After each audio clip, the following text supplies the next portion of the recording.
Understanding the different types of host-parasite relationships is key to comprehending how parasites thrive and interact with their hosts. The first relationship is mutualism, where both the host and the parasite benefit. An example of this is the relationship between bees and flowers. Bees pollinate flowers while gathering nectar, benefiting from the food source, and flowers benefit by having their pollen spread, allowing them to reproduce. Next is commensalism, where one organism benefits and the other is neither helped nor harmed. Example is the relationship between whales and barnacles.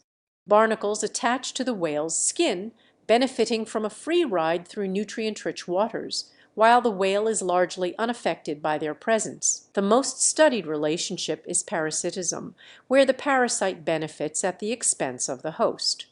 For example, Plasmodium, the malaria parasite, harms its human host by causing disease in order to complete its life cycle. The parasite feeds off the host's blood, weakening the host and potentially causing death to facilitate its spread.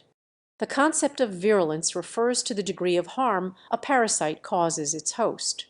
Some parasites are highly virulent, causing severe symptoms or even death, while others may be mild, causing minor illness or even going unnoticed by the host.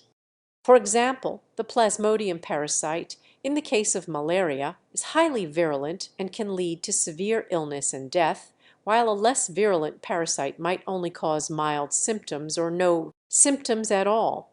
Moving on to parasite life cycles, parasites undergo various developmental stages, such as cysts, trophozoites, and larvae. The cyst is often a dormant, protective stage that allows the parasite to survive harsh environmental conditions.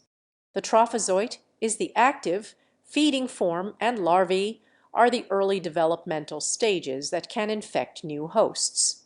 Understanding these stages helps us see how parasites invade, develop, and persist in their hosts.